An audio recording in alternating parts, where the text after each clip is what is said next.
Good evening. How are you? How are you?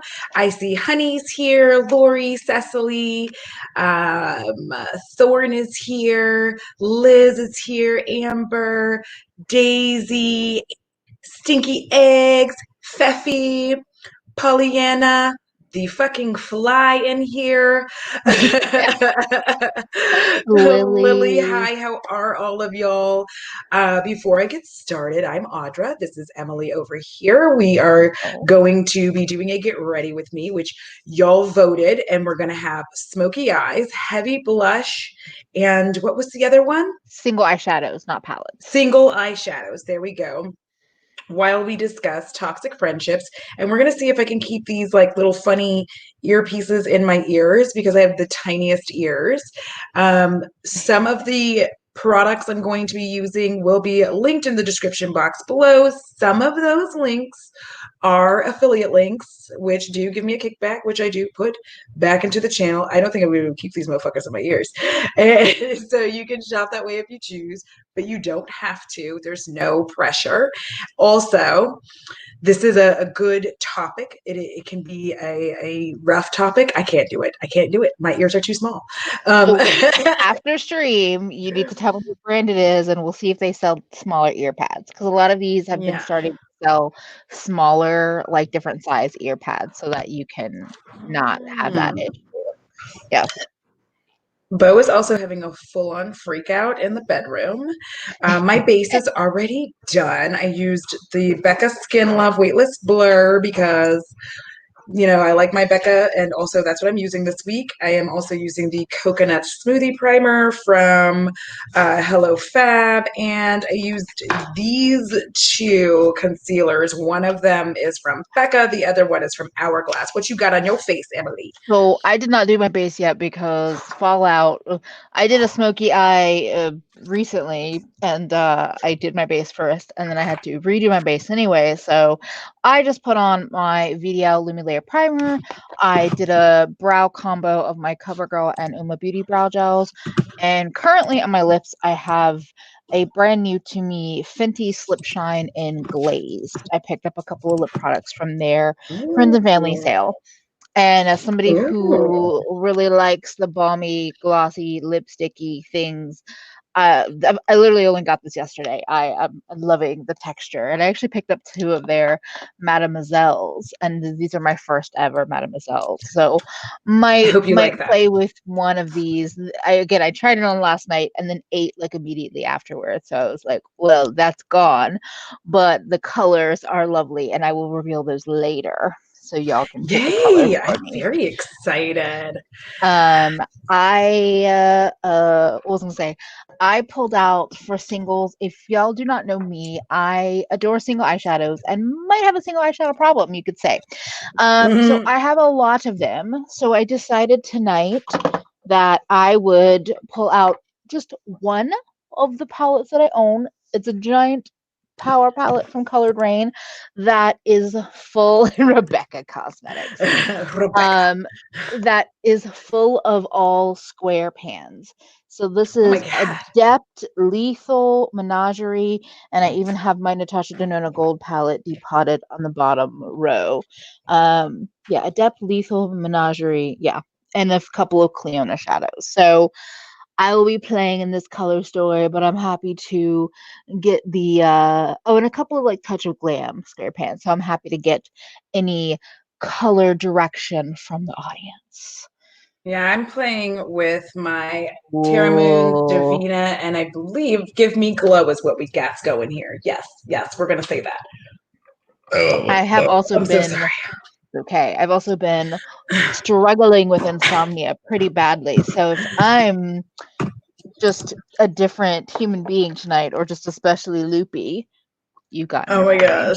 Oh, thank you, Cecily. Holy museum of shadows. I got to say, I was like, I have this tiny one. That's because you don't have a problem. I have a problem. That's true. That tiny Yes, one is gorgeous, as Cecily said. I just got the chills too. Like you know what? I like to keep things um kind of because like okay, so my ADHD works in such a way that I actually have to try to keep everything that's like the same together. I like because I already have too much chaotic energy, and with that being the case, if I don't keep like the brands together, I'm never going to remember even what brand it is when I'm putting it on. So if I'm in a live stream or whatever, I'm just going to be sitting here like a jackass, like bird. So we're going to be getting our eyes together whilst we talk about toxic friendships. Now, one of the things that made me think about this, and I was talking to Emily about this. Hey, Millie. Was I'm also going to be using the NYX glitter glue because NYX glitter glue is bae. I'm starting with But my Smackbox primer, but I will be using glitter glue when we go to shimmer. So, yeah. um, is like so there's two things. One, I watched a horrible movie called Unfriended, which was a terrible idea. I knew better. I did it anyway. It was a horrible movie. Like get out, just like log off the computer. I don't even know what's wrong with these people. But like I mean it was just like it's a simple answer. Like just log the fuck off of the computer. Like what are you even doing? Like, anyways. And then the other was listen, the 2000s were wild, all right? They were wild. And part of the 2000s, funnily enough, was Paris Hilton and what was the other one? Nicole Nicole something. Richie. Nicole Richie. And the thing that was interesting about that is that I feel like that's the first time we really got that term like frenemies. You know what I'm talking about? And they were like, I didn't even know this frenemies. is what inspired you. Like because we talk about friendships a lot, like just in the day-to-day life. So I didn't even know that this is what inspired you. By the way, if anyone wants to throw out a color for me to start with, I will either pick the first one or the first one that's mentioned more than one time.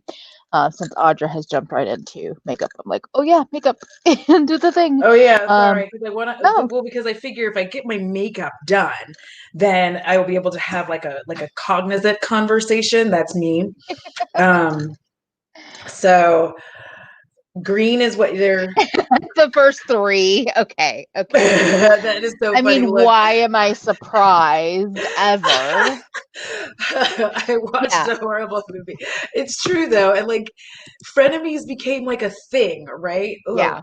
this fly is really trying to test my nerves. And listen, I'm gonna try to let you out, fly. I'm really going to later tonight, and the hope is that you will listen to goddess energy and get the fuck out instead of doing that bullshit where you just like skate around and don't get out of my house and then you die in here. And that's not my fault because, you got in the coffee and you drown.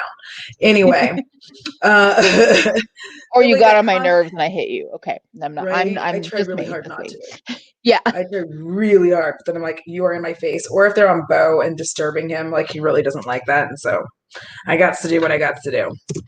But like one of the things that really caught my eye was like the concept of frenemies because for some reason Paris Hilton is everywhere right now. I think I saw her a bunch of times on Twitter and I I don't feel know like did she why. have a documentary or something that came out? I feel like that something came out like, and I don't know if it's from the Paris camp or if it's just from somebody not real like not endorsed by Paris Hilton, but Yeah, like why yeah. is she everywhere all of a sudden? It's like on my nerves. Ew. This Ooh, is a Davina shadow. It's one of the galaxy, I think, is what I'm fucking with. nice. Um, Uh, I like that you're just like, fuck it, I'll shimmer. I'm like, I see I have influenced you quite a yeah, bit. I'm going balls out on the shimmer. So we're gonna see how smoky I can get this to be when I start fussing with it. But Who that's knows? so, again, it's so funny to me that like Paris Hilton is what inspired the conversation. So she did. Okay, so they're saying yes, yes, yes. YouTube doc, official doc with her involved. I like this one. Wrong story of Axel from her teen years. Um, it's how she was sent to those camps that rewire kids to behave. I'm sorry, what? You know Oh, what? like the bad behavior camps, I'm guessing. Kind of like what I assume boarding school is. When Yeah, people get I'm sent like, off you to mean boarding school. to me, I was just like, so you mean you just had a regular rich girl life? Oh, okay. Um, Yeah, agreed. I'm like, what? Like, I don't know. But like that concept of frenemies is so freaking weird to me. Like the whole point was like you were friends with someone who you weren't friends with. Like you Well, hated them, but you were still friends with them, and like why was that a thing? so when all of the like social climbing accusations hit like YouTube in particular, like I'm thinking Manny MUA and all of that, I was like, I'm not fucking surprised. Our Yeah. example is frenemies. That's basically Yeah. social climbing. It's being friends with somebody that you don't like because you either know like you want to fuck their boyfriend or you like their friends. So you don't really like them, but you like their friends and they're the easiest one to kind of get access to. And so you're like, I mean, I don't really like you, but you can do things for me. And so I'm going to stand you. That's my take on it. That's like my very fast, like, why did frenemies kind of, Exist. yeah, and Why do and we how allow this they've behavior to exist? affected people beyond just like I mean, I guess also frenemies aren't just a high school thing, but I think of everything in like the extra bullshit that's high school, but like why that carries on beyond high school. Oh yeah, and it totally doesn't make any sense that like well, excuse me, let me rephrase that. It does make sense that that's how like those friendships went down, and it also kind of like gives, I don't know, an idea of like why there are certain people who still behave like that. I'm not gonna name names, but it rhymes with but like but and like the reason that they would still behave like that is because like that's the shit we were taught. You know what I mean? Like exactly, Deja. You befriend that person's benefit to you, not the person Yeah, themselves. Yeah. And so it makes me think about like even in my life, how that kind of shapes you and gets you in this idea of like it's okay to be friends with people that you don't necessarily like because like especially when you were younger, like, oh well, they always know where all the good parties are even though they suck as a human. Like you're literally there like I hate them so much, but they know where all the parties are, so I guess we'll be nice. And I'm going to tell you all a quick story. Well, it won't be quick because I'm never quick with anything except for one thing. okay. Yes, true. I mean, Like I already not got that I mine. Hope you plan on joining in some point. Okay, good day. Um, but there was this girl in college and we just didn't like her. She was super awkward and it wasn't like really we her just fault didn't that like she was. her. Yeah, I mean, we didn't like her, and it like she was very awkward, and it wasn't her awkwardness that was obnoxious. It was she was obnoxious. She was an obnoxious person. She would get like really drunk and just like knock things over. She didn't know Mm. how to whisper. So like when you were trying to talk shit about someone, she would be Oh talking goodness. loud. Like you're at a party and somebody's done something like, oh fuck, there's that bitch. Like we didn't like her and she knew we didn't like her, but there she was at the party. And then the other friend, we're gonna call her Eliza. And Eliza would always be like, oh, is that the one we don't like? And I'm like, geez, shut the fuck up. But the thing was, Fuck you, instead of us Alexa. just telling her, because at this point we were the toxic friends, right? We It's were, true. because instead of Yeah, us just telling her, like, we don't want to go out with you, it's not because you're not cool, like, you just have no social grace. And we've been trying to teach you how to have social grace, and you're refusing to have it. And it's very embarrassing. And I know you don't mean to do that. We like to hang out with you in the daytime, just not when we're going out. Instead of doing that and being normal people, we would just like try to ditch her before like she knew we were going out. And it was yeah, fucking mean. Like it was mean behavior, right? Like why wouldn't we just tell her like, listen, Eliza, we like you. You're a good person. But like socially, this isn't working for all of us together. yeah. And I think I remark on that behavior. Obviously, I was in Los Angeles at the time, so I'm being a fucking bitch. I was such a bitch there, and I remark on that time, and I think like how awful it was that I contributed to someone else feeling bad. You know, I know she had to have not felt good hanging out with people, knowing that these people, like she knew it, obviously. Like, I feel like she knew it in the back of her head, like we all do. Yeah. And then, when you have that reversed on you and then you're with toxic friends and you're like, why can't you just tell me the fucking truth? And you realize, like, oh, this is like, that's not exactly how karma works, but you're like, yeah, this is what I get for behaving like that to someone else. This is not to use that person's words, but this is what came to mind. You got your slice of humble pie as big as the Yes. Empire State Building, but it's like 10 years later, or not even 10 years, let's say 2 years later, and you're just like, oh, fuck.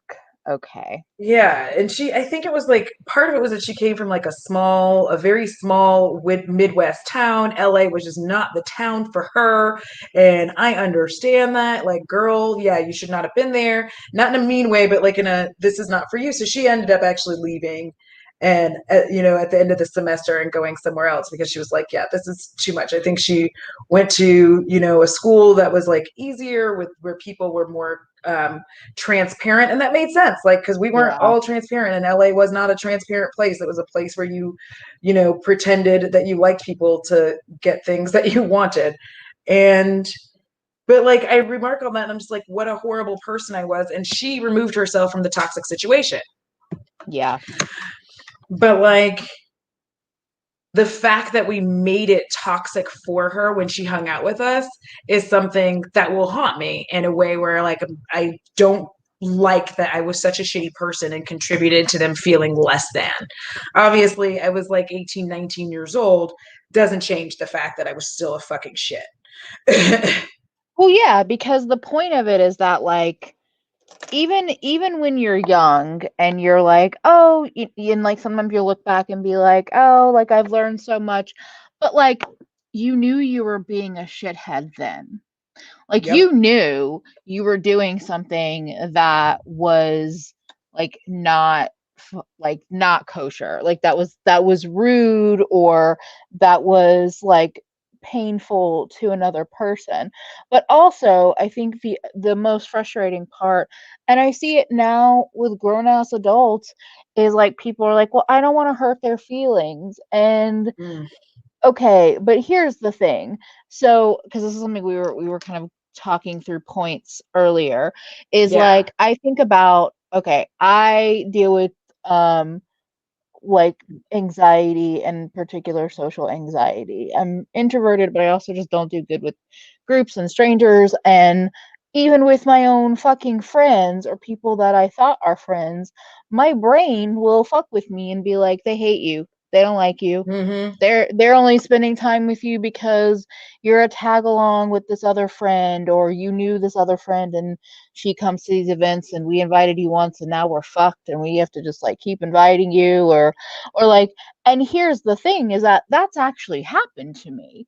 So it's not just like my brain, it's my brain taking a real example and then taking it too fucking far. Yeah. Whereas if people had just been honest and been like, yeah, I don't really vibe with you, like, you know, whatever, or just like kind of naturally ghosted me, Yeah. then I mean, you're still left thinking like, what's going on? What am I doing? Like, but you're not being led on for so long. But the idea of being like a part of this friend group, but not really, and never really feeling like you connect. And like I think about somebody like this person that you were just talking about, where it's like, one, LA might not have been for them, but also they might, like, I think of people that are on the spectrum, every different Mm-hmm. thing that can cause you to be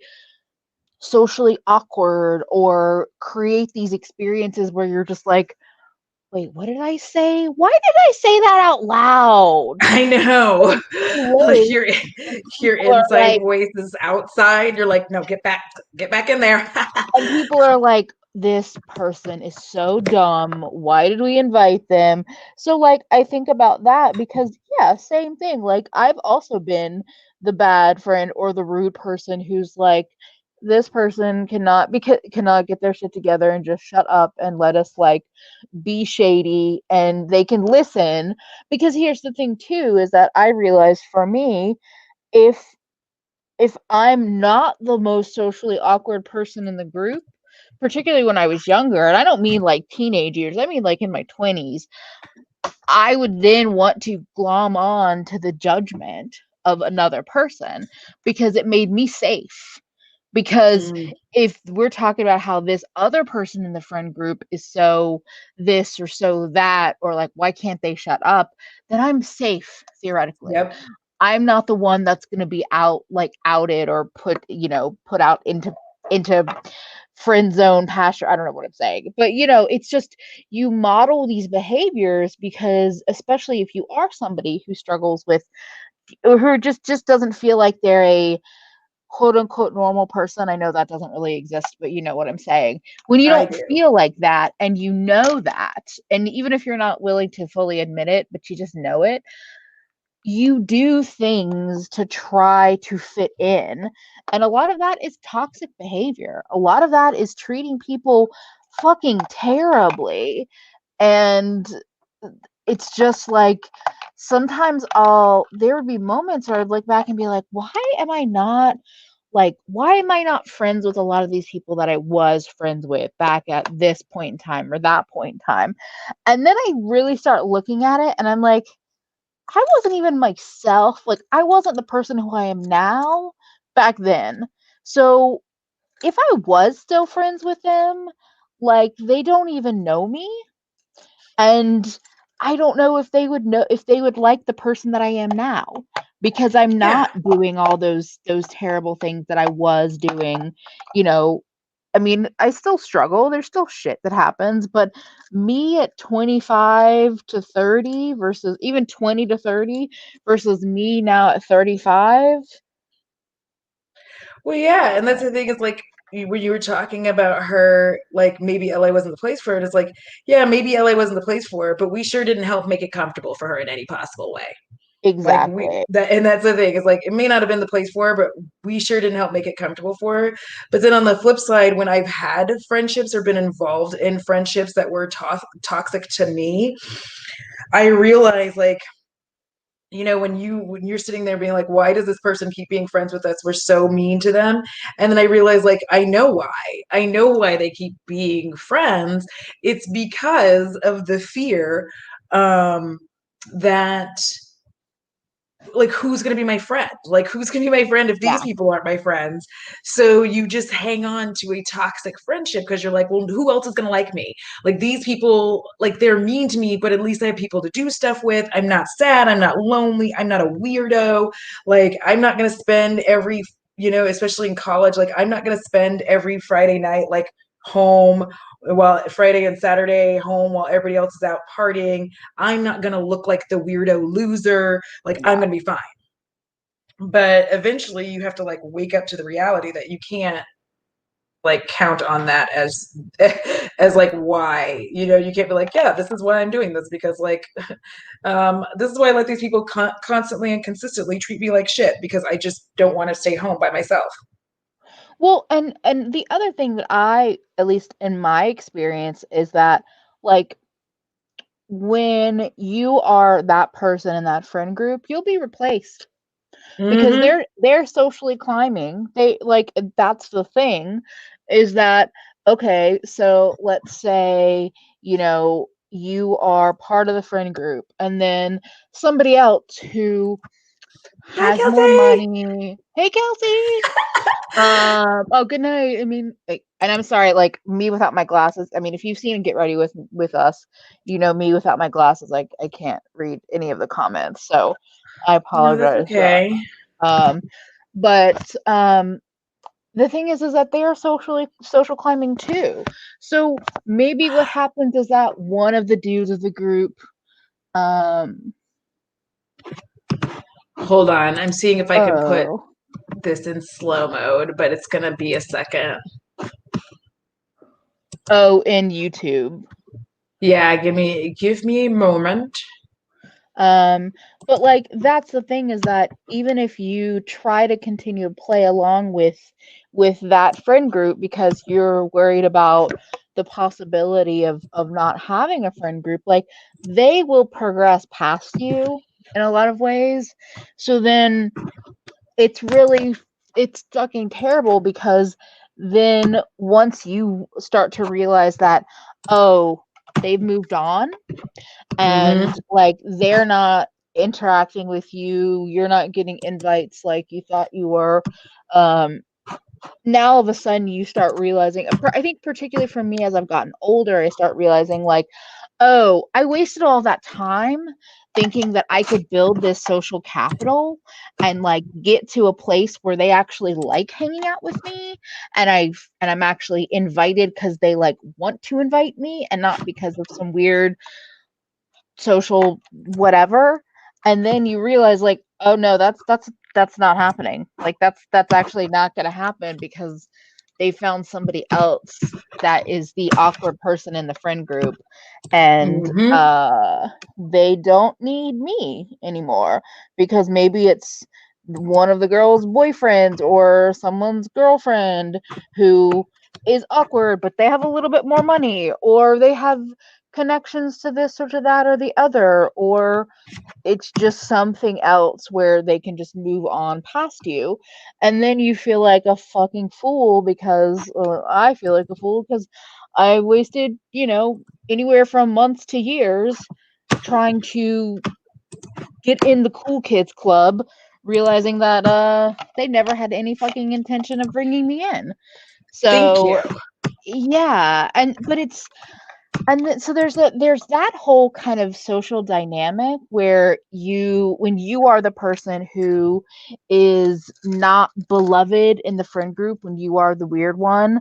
But then there's the other layer of like when it's not even just a whole group dynamic, but it's like a one-to-one friendship, and you start realizing that this person is like not, I don't want to say not who you thought they were because that's that's not really true. I think you get to know people and you learn more Yeah. about them as time goes on. And so sometimes what happens is that you just see more and more of them as time goes on, or sometimes you just take the time to step back and pay attention to the signs that were there. And I feel like sometimes those relationships are even harder to figure out, like in terms of when to cut and go, because Yes. you don't always have. So sometimes with group dynamics you can kind of feel it where you're like, wow, I am the odd one out, this is fucking weird. Or, Yeah. oh, in reality, in this group of 7 people, only one person in this group actually interacts with me outside of these hangouts. And that one person is why I get to be here, basically. But Yeah. when it's a one-on-one friendship, there is so much that can get missed and not seen. I wish you can actually see. I mean, you can kind of see. I know. Make I'm the like, renter this is what green. we have going. Yeah. Um, but I think I it's so feel like much. it's smoky-ish. I know when you picked smoky or subtle, I was like, you might as well have just put colorful or subtle because Right? you know what we're gonna do. I'm like, Um, yo, also, I'm sorry. I don't know how to do this the slow. I don't know how to do it. I don't know. So like I'm literally sitting here like I don't know how to do it. And I didn't think about having to do it because I've never had to, so I apologize. If the chat is moving fast AF, I totally apologize. Continue. I'm sorry. oh no, it's okay. But I think it's really interesting when you start getting in these dynamics where you're, friends with somebody and it's more one-on-one or whatever, where it's not that specific group setting. Yeah. Where you interact with them with other friends sometimes, but that's not like the regular setup. I think especially as we get older, and for a lot of us, we're not. I mean, this is even pre-pandemic talking. We're not out and about like we were in our 20s. We're like, fuck that. We're gonna stay home. Like I wanna I wanna sit at home with my pets and watch movies or YouTube or put makeup on or hang out in a live chat or whatever. So you don't always have that like social situation that makes you go, hmm, okay, what's going on here? Why do I feel weird? Um, and like I don't use this term lightly. I'm not trying to like I think the term gaslighting is being overused once people not even understand Yes. what it means. But I think that it's easier for a person to kind of lead you on and play mental games with you when it's more of that one-on-one relationship, when they can say, "Oh, I care about you. Tell me about your day. Tell me about this, what's going on." And they say that like once a month.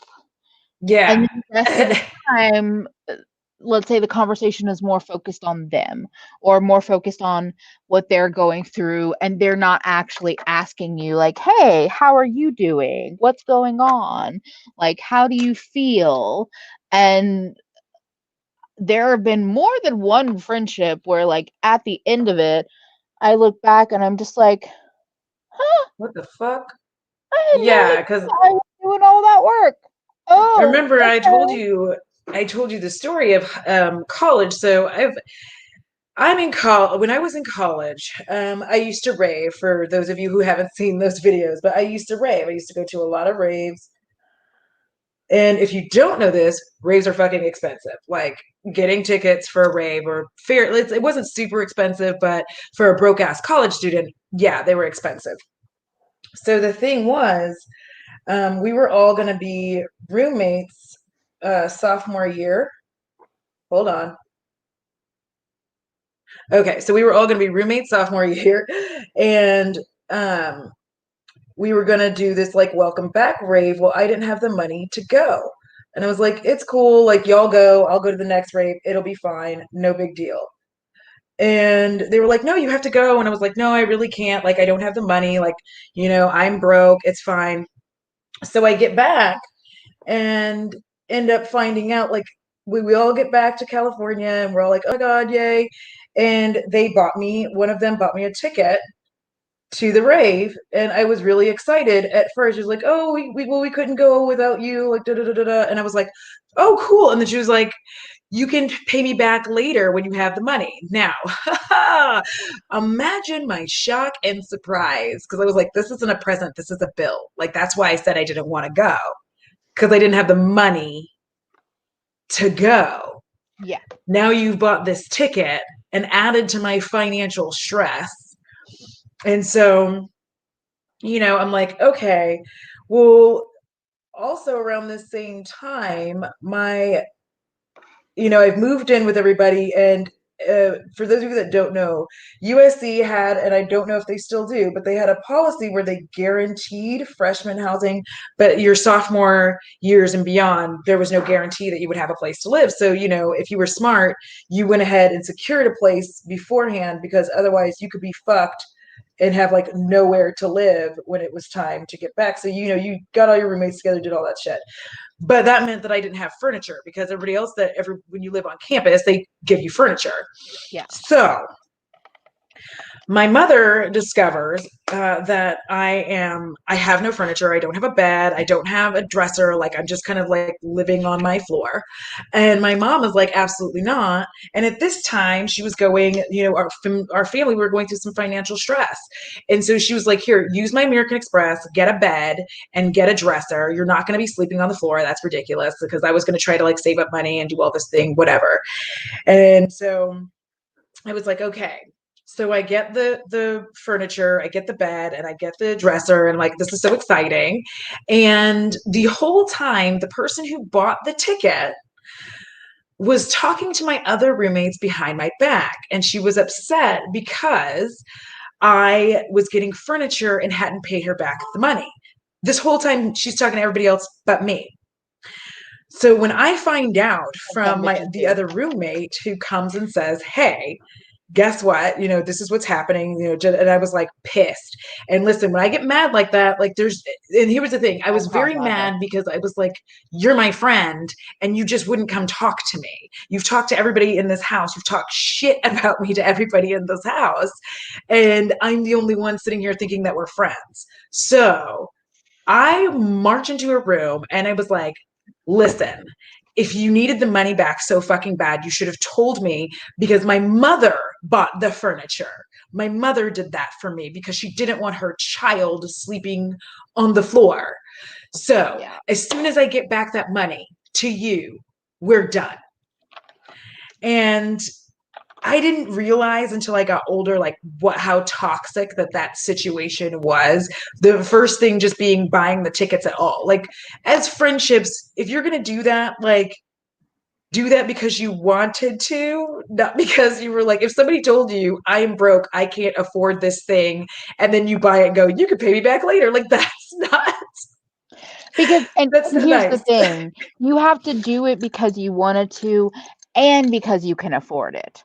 Because Thank I've you. also been a friend where I've been like, I would really love for this friend to actually come to this thing with us. Like this would be fucking amazing. Yeah. And I feel like there have been times where I have maybe offered, and then down the road, once I did the thing, and even sometimes before we actually go to the thing, like the in between time, and I'm Mm-hmm. like, why did I fucking do that? Like all of a Yeah. sudden I'm like, I don't have my rent money, or I'm short, or I don't have money for groceries. And then I'm like, why the fuck did I buy this friend $100 ticket? Like I don't actually have that. And then I have this weird resentment where I'm like, I can't believe I did this. I can't believe like, and then toxic brain is like, I can't believe that person actually accepted it. Like they should Right. know they should know you well enough to know, like, bitch, you don't just have that much money sitting around. Like They just should know going I'm into broke as fuck. yeah, like going into all of this toxic headspace and then like realizing like I'm having resentment because I really like giving people gifts. I really like making people feel special. And a lot of times gifts are the way that I know how to do that. Like it's not the only way, but it's the way that makes me happy as well. And then I'm like, "Oh, I fucked up because I gave them a gift when I couldn't actually afford to give them a gift." And now I feel this weird resentment and I'm just like, "Okay, this is not the way. This is not the thing." Like and it's Yeah, just you're like, mistakes were made. yeah, it's just like, okay, I can be generous, but I also have to be realistic. And that was not at all realistic what just happened there. But I think the idea of like buying somebody a gift like a concert ticket and just saying, but you can pay me back, like, no, that doesn't actually like that doesn't solve the issue. The issue is like Yeah, I don't have that much disposable income and I won't have it anytime soon. So yeah. please don't assume. And I think there's all these assumptions where it's just like, oh, they might be short right now, but like they'll have money later. And you're like, oh, you don't, I'll you have money don't, never. you don't understand that we're in different financial brackets. Okay. Like sometimes Yeah, that's because they the all issue came from like where, wealthy families, and I did yeah, not. And I'm like, my mom is like doing this by herself. Like a lot of them had their moms and their dads. They came from wealthy families. Their parents were lawyers. Their parents made a lot of money. yeah. And adult me, grown up adult me now, definitely, if that had happened, or was happening now, I think the big difference is today I would be the person kind of looking at them and going, yeah, you can take this back. And they'd be like, what? And I'd be like, yeah, you just take the shit right back. And they'd be like, no, no. I'm like, you need to return that because I told you I didn't have any money and you did this anyway. And I don't know when I'm going to have the money to pay you back. So rather than make shit awkward, you go ahead and return that and I won't be going. Like I told you why I wasn't going and you ignored that. So that's your business. But if you want me to go, then it's a gift. So make a choice. Yeah. Like that's me today. Today me would have sense enough to do that. But like, Well, and even the whole like being a roommate and not talking to people, like having friendships and not actually talking to your friends when you're feeling weird yes. things, like that's a definite just like instant move towards toxicity because talking to everyone else about something when you could literally just ask a question. I Right. hate confrontation. So I'm saying this as someone that has done that shit too and like Yeah. still constantly fights against it. Like I mean, I Um, don't love confrontation. Definitely don't love it, but yeah. But even what you just said oof. about the ticket thing, I don't think if I would have the wherewithal to do that even now. Like, I don't think I would have the wherewithal to be like, yeah, you got to take that back. Like, Yes, Gabby, this. Trust your gut because if you feel like a certain way, like if somebody starts making you kind of feel where you're like, huh, you need to start listening to that because I do this way too often. And like I bring up I think it's in the thumbnail, like forgive and forget or nah. I'm a nah kind of person. Nah. same, And same. it's because, first of all, as you heard, I've done these things too many times where I've forgiven people for shitty behavior that wasn't beneficial to me. And then I kept moving on and kept trying to be their friend and kept letting this thing happen. And what did I get in return was like just a whole lot of bullshit that I really wasn't interested in having, to be honest. Like, I was like, I didn't want any of this, like, smoke at all. Like, we just have no smoke and have all fun times. And instead of being able to have that, what I ended up getting was like just all of these like things that I saw coming or that I was aware were happening. And I just kept acting like they weren't happening. I was like, no, it's fine. It's fine. No, it's fine. So like a big thing when you're messing around in and I know it's so easy to, like you were saying, to just be like, well, I don't want to like have confrontations because I think that's the thing is we feel like everything would be a confrontation when really it's a conversation. Yeah. And I think a lot of times we're not taught well, especially as women. Hmm. We're not taught very well on how to actually handle a true like conversation versus a confrontation. We consistently keep getting told like be nice no matter fucking what, be nice, don't be a bitch. And you're like, okay, so you're sitting there and you're upset but you don't know how to say you're upset, but you're not supposed to have a confrontation, but nobody's taught you like, did you know that you could talk to your friend and tell them how you feel about something in a way that is about I statements and not you statements. And y'all could come to an agreement and everything will be fine and you can still be friends. And then if you can't be friends, guess what? That says a lot about them, not you. It's like, did you know that you can have feelings about friendships and not be a bitch? Because you Yes. can. Like, that's the thing is everyone's like, be nice, don't be a bitch. And I'm like, me having feelings about something that's going on in a relationship that I'm having is not me being a bitch. Like, Correct. yes, if I sit there, if it's the concert ticket situation, if I sat there and was like, fuck you. How fucking dare you buy this ticket for me and put this bill on top of me and make me feel terrible and make me feel poor and make me feel this and that? Like, yeah, fuck you for saying that. That's a bitchy ass move. But if Yeah. you just said, like, hey, this is not a gift, this is a bill, and this is not something that I can take on right now. So Mm-hmm. I need you to find someone else to buy that ticket off of, return it, take it back, or give it to me as a straight up, no, like, nothing reciprocated gift. And I understand if that Yes. doesn't work for you because that's not something that you're capable of doing. So, like, that's a different thing. And people just Night feel like, Mo. oh, good night, Mo. Like, oh no, you're just being a bitch. It's like, no, I'm asking for, okay, here's the other thing is that you can set boundaries as a friend. You can set boundaries in relationships. And if people can't respect that, that's being toxic. Like, if they can't Yes. respect and they expect to be able to step over those boundaries and not have you go, hey, I don't like that, and I Yeah. can't, like, and I need like to chill a bit on, even if it's just as simple as like not talking to you for a little bit, and then when you come back around you're like, well, what the fuck, or like being like, okay, yeah, that wasn't cool, and then having a breathe off period. Like, that's valid to be like, you know hey, I was really upset with this boundary that you crossed, and I needed to take some time and figure out if, or just take some time away. But I also think, like, Yes. I did stop being friends with her. I paid her back. And as soon as I gave her the money, and she was like, "Well," I'm like, and I was like, "We're done now," and that was it. I was just like, "We're done now."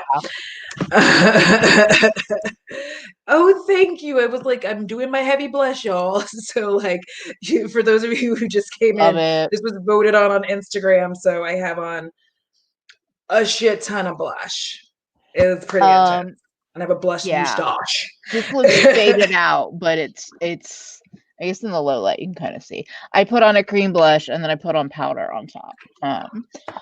I put a Because lot on so that I could put bronzer on as well if I like went a little too far, and I'm like, we'll just put the bronzer on after and fixie.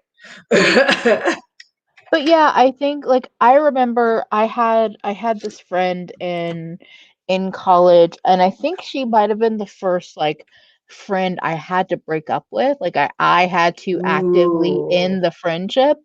And I just put on way too much, so I need to. like This is the my weakest favorite link move goodbye.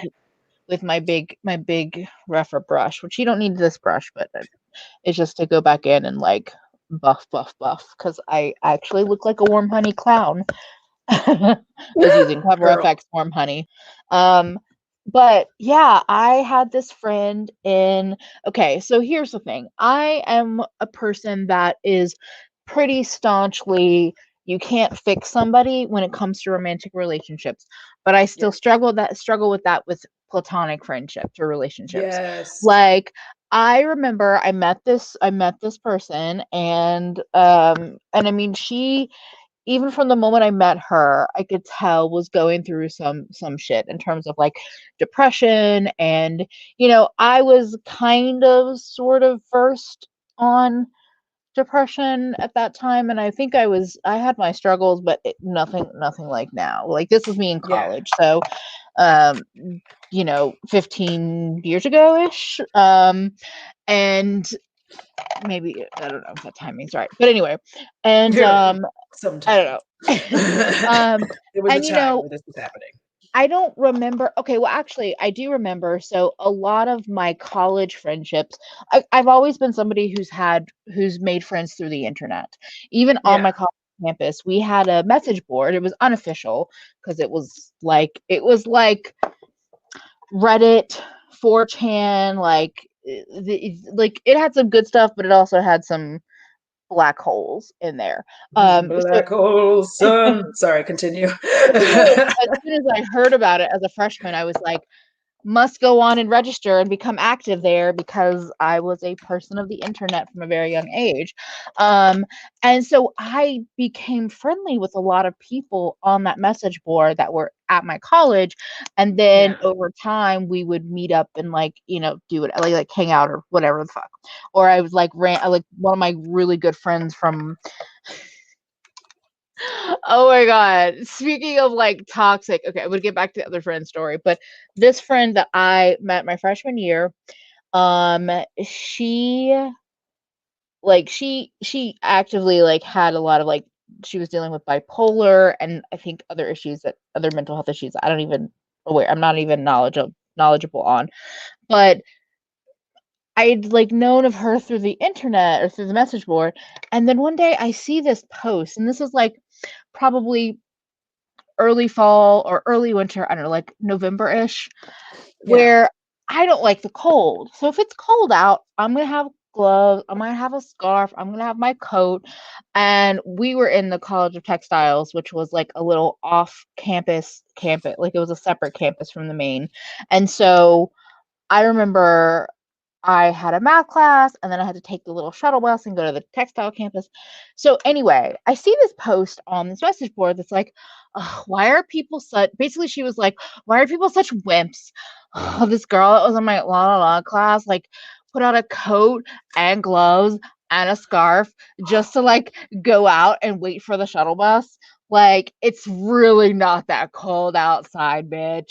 And I realized I was like, ah, ah, Oh ah, my God. She's talking about she's talking you. about me, and she didn't even realize Ouch. that I was the same person that we had been chatting with on the message board. Like she did not realize that. So Oh she my shit God. talking me, and so I think I probably just posted um hey, that, and like, just, hey, bitch, that was me. Hi. We've been talking Hi, on there. it's me. Oh, you're in the textile program, and you were in my same math class. Hi, Me, the Ambrosia. jackass.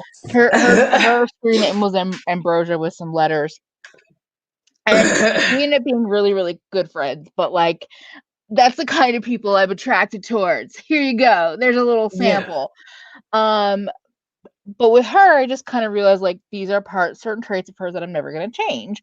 But this other yeah, friend that I met again through that message board, um, she she was super depressed. Basically, she was actively depressed, and she was also a pothead. And part of me was like, ooh, because I was intrigued by that, by the devil's lettuce, but I was not going to actively try to, because I mean it was illegal, in North Carolina.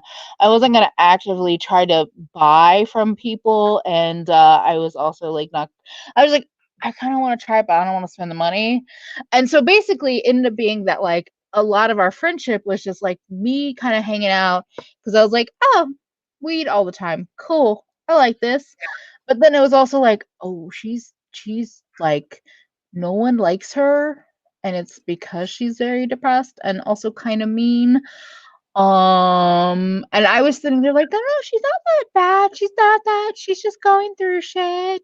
She's just, and then like finally, probably 2 years. So it was either my junior or senior year. Like I finally was just like, yeah, this is we can't do this anymore. Sorry, because no one wanted to hang out with me because I was friends with her, and yeah, hanging out with me meant hanging out with her, and I was just like, I like a lot of my other friends, and I want to spend time with them. And I think just like down, and again, it was also a fear of not having friends. So I was yep, clinging on to the one person who was like, let's always hang out. And I realized like, oh, I don't actually always have to hang out with somebody just because they want to hang out with me. Okay.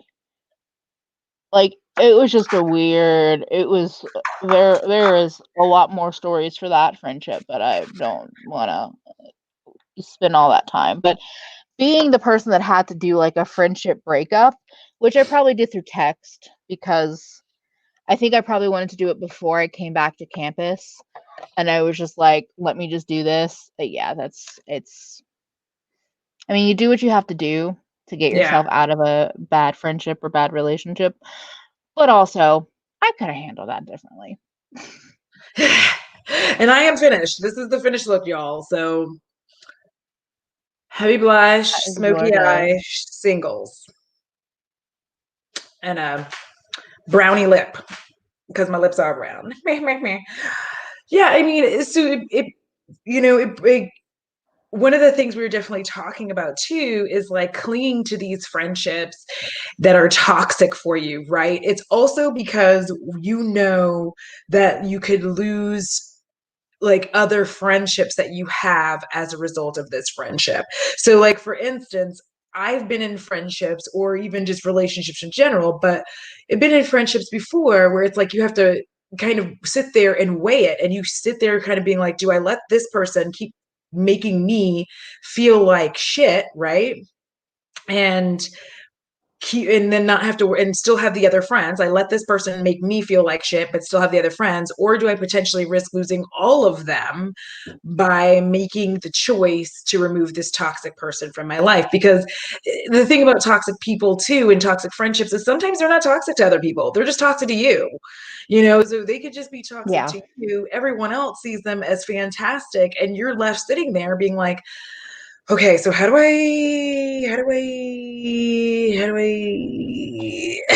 again, people that have the kind of personalities where they're going to be, oh, thank you, where they're going to be that toxic person, they are on the hunt for the vulnerable parties. So they're yes. not just going to be terrible to everyone.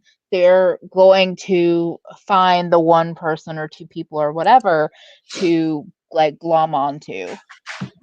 Yeah, and friendship is so important. And I think that the thing about friendship is that we're taught very early how important friendship is, how important having friends are, having a friend group is so important. And it's difficult at first to see that, like, a friendship can be harming you though too.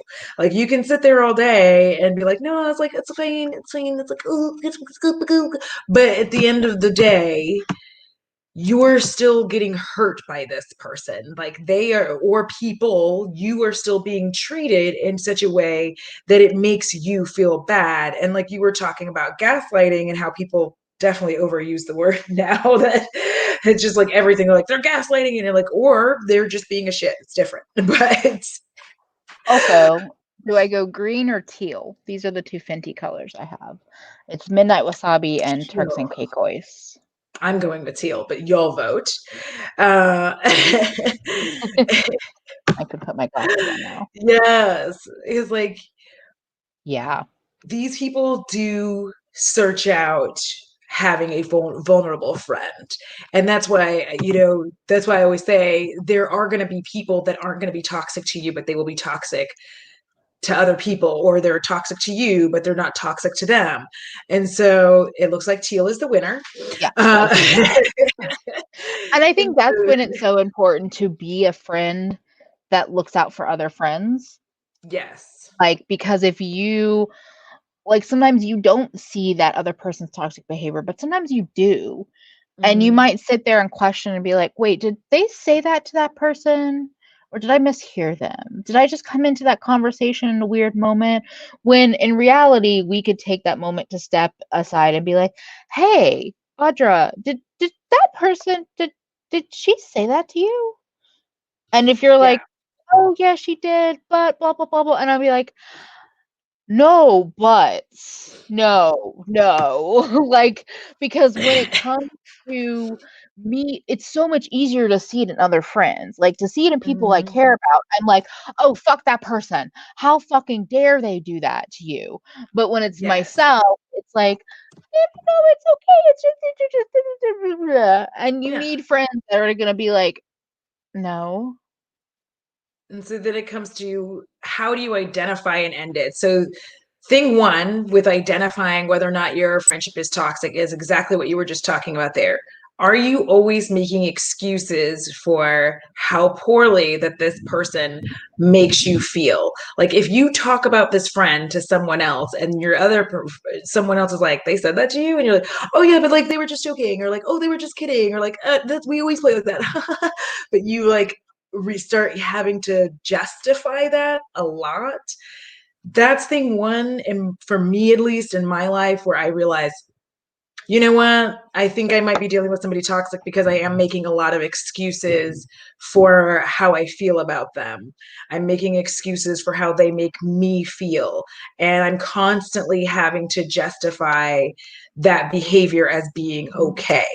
So once you kind of identify that, you have to start figuring out how to attack that situation, because maybe they don't mean to be toxic. There's that too. Maybe they Yeah. don't realize that they are upsetting you. So you can say that to them and let them know. And you don't have to have a confrontation. You can just be like, hey, like with me, it's like I have to tell you, like, hey, like I don't mind when we're together and we make fun of my bones, because it's funny, because we are close friends and it does not hurt me in any way, shape, or form.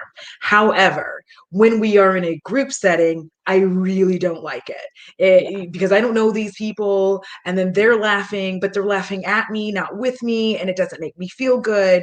So, like, don't do that. And once that Yeah. conversation's been had, if they continue to behave like that, then you know that you've told them, you identified the behavior, you told them about the behavior and how it made you feel, and they continued. So now it's time to just be like, okay, well, let's get you out of here, because I can't live my life with you in it constantly treating me this way. Like I can't.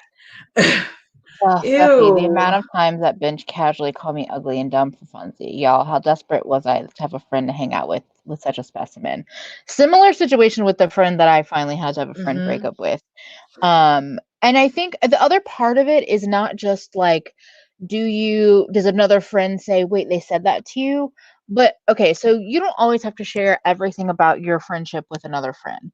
But if you Correct. generally find yourself not sharing a lot, because if you do, your other friends are going to be like, wait, they said that to you? That's also a sign Mhm. in my book. Like, Yeah. if you have multiple situations where you feel bad about yourself, but you don't really want to tell another friend or your partner or whoever, because you also maybe feel dumb for Hmm. being in a friendship that seems less than ideal, like that can also be a sign. Just like Yeah. hiding things where you're just like, yeah, that's also not So I'd cool. highlighted the girls' night Oh, because oh no, you can keep this here because it's already okay. people saw it. So the thing here is you don't have to like have a girls' night all the time. Although I will put myself in a position to go do something like that, like when we're not all worried about breathing the air. But but I Yeah. will do that every so often, not just to appease them, but also because it's like, hey, I have a lot of friends who will, well, not a lot, but I have a few friends who will accommodate me and my general, introvertedness and will go to places that I like to go because I am comfortable there and I don't get nervous or stressed out being in this new environment. Yeah. So to, be hold up my end of the friendship bargain, I'm like, Mhm. okay, I know I never go to any of their girls' nights, but I'm going to this one because the past month they've come over here to my neighborhood to eat. We've gone over here to have beers at my bar, and I've skipped all of the girl nights, so I'm going to go out on one. Now, I don't make it a regular like thing that I do all the time. It's not something I'm, going to do all the time. But friendship does need to be reciprocal. It doesn't, but like any relationship, we're not keeping track of who's doing Yeah. what. You're only going to notice when the heavy lifting starts being on one end. Like that's really like, and that's another indicator that you might have a toxic friendship or relationship because once you start realizing that the heavy lifting is completely on one side, then that's the only way that like that's another indicator for you where you're like, wait a minute. So every time we go out, I pay for their food. I always do this and this. I'm the one suggesting things to do. I'm the one doing this and at some point you start going, wait a minute. Hmm. I don't know if we're on equal footing with our friendship. But again, it's so important to have the conversation with them and say, hey, I've been doing a lot of the work doing da da da da da. How are things with you? Are you feeling okay with me being Yeah. the one making all the plans? Is it better for you that I make the plans? I just want to make sure I'm not overstepping the boundaries of our friendship so that they know, okay, that this is happening and that you are aware of it. And then they can let you know how they feel, be like, oh, I just actually do like it better when you make the plans. And then you're Yeah. like, oh, okay. And then you know that like that's a thing, or I like it better when da da da da da. But if they respond and then continue a behavior where you're like, okay, like I know that you like it when I make the plans, but also like me, I'm the kind of person who's just like, yeah, I like it when I make plans, but also I have to ask you every other time Yeah. what you want to do because of my introverted nature. I will make sure we're doing the thing that makes me comfortable, which means you might have to go further than you wanted to go. You might have to come to me. Yeah. So I don't want to seem selfish because I am, and I want to make sure that I am opening that door, right? So you can step through and be like, yeah, let's do this instead, and then me be like, okay, I'm going to do Well, and also that. I feel like there's also another layer to this that's not even in-person things, because so Mhm. many of us are internet friends. We're friends over the phone. We're friends over, all these things, especially because of the pandemic. And so sometimes it's not just even plans, it's reaching out. It's, Mhm. wow, I'm the only I send the hello, welcome. Like, oh, every time I want to like I'm the one that's sending the first Marco Polo, or I'm the one sending the text, or I'm the one saying, Mm-hmm. hey, can we do a FaceTime call? Or I'm the one that's like, or I ask something or I share about my life and you never actually like talk to me about things, like you just go into your life and like you Mm-hmm. never, like I might be like, I'm struggling with this or I'm doing that or I'm going through this, and or oh my god, I just, like I just hit a certain number of subscribers on YouTube and that's so cool for me. Or, oh, I did this or that. And the person is never actually being like, let's celebrate that moment, or let's Yes. talk about that thing you're going through, or it just goes into, oh, well, and then they start talking about their day. And Mm-hmm. and it's not just like a one-time thing. Obviously that Yeah. happens. Like there are times, even like I think about Sincerely Alex, I talk to a lot on Instagram. I talk to you through Marco Polo a lot. And sometimes like we'll be back and forth, and like I think about this with Alex too, because I think Instagram messages, it processes in my brain different than Marco Polo. And so there will be Mm-hmm. things where I'm like, oh wait, she told me about her day like an hour ago, and I never responded to like I started talking about something else, and then I never actually like mentioned the or tried to give advice that I think she asked about or whatever. Yeah, like it's just so I think taking time to kind of look and say, okay, am I the person that's always initiating and having that conversation and being like, hey, like I feel like I always have to ask you to have a conversation, and I just don't want to. I want to make sure that like you actually want to talk to me and that it doesn't Mm-hmm. feel like a burden. And then some people are great at initiating. I mean, and like people that as they get to know you they might understand like I turtle. And when I told my friend Lena about that, I used that term Mm-hmm. recently and she was like, oh, you turtle. Okay, I get it, because like Mm-hmm. she had sent a bunch of text and I hadn't responded, and then she sent like one other thing that was kind of like a hey, like what's going on, like yeah, kind of feeler.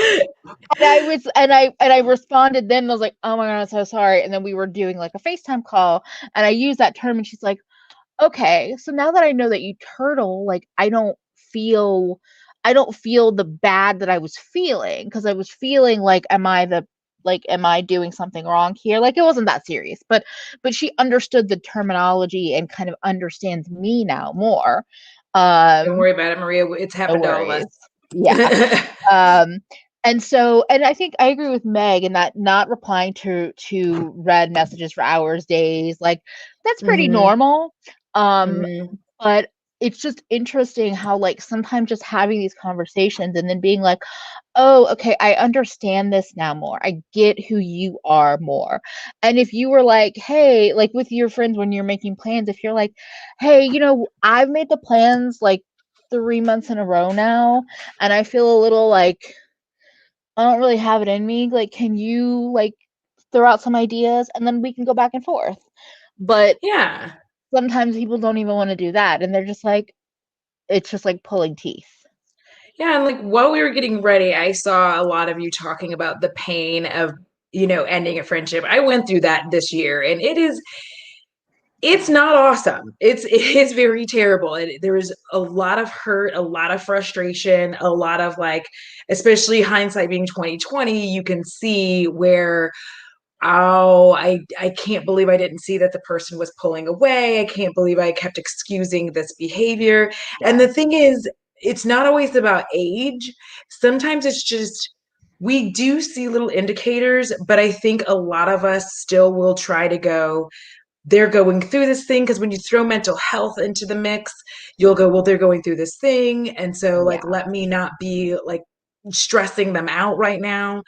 But it is a very painful thing to go through, and I think sometimes people feel like, especially with me, when I've cut someone off, I think a lot of people think that I did it lightly and that it doesn't hurt me, Yes. and it does, but I'm just not going to. what hurts me more is knowing, okay, but if I continue this friendship with this person, what is going to happen is another situation like this. And I'm going to be even more angry and even more hurt. And because what you do is you keep building up like a hurt hump, like camels with humps. You Mm-hmm. just keep building up hurt humps, right? You keep building this up. And every time they hurt you, even if they apologize, and you're like, okay, well, so now at my big age of 40, I look at it this way. You get this one opportunity, and if you fuck it up to the point where I'm like, I'm done, then I am done, because I'm not going to allow myself to keep getting pulled into these cycles. Because as a young person, that's what I did when I was young. I kept getting pulled into these ridiculous ass cycles. I kept letting myself get pulled around and around and around, and then we just have this weird frenemy friendship for years, and it makes no sense for us to be friends like this. It's painful. We are hurting ourselves. We, at least I'm getting hurt, and it doesn't make Yeah. sense to keep acting like this because it's not helpful. And once you go down that destructive path, getting out of it is a whole other big nasty demon. So I look at it this way, when I've gone through that, I finally had to just go, no, I'm cutting you off. And there's many different things that happen in these friendships for you to make that determination. And finally I had to be like, yeah, this is not going to be a friendship. I I have tried things, you have not tried things, and I'm not going to put myself or anybody else through this. I'm going to get the same energy that you give, and I'm going to give it back to you. And if your energy that you're giving me is I'm only going to be around because I need something from you, then I'm good. I'm Yeah. good. Bye. I Don't really be messy and cause drama for me. I'm not into it.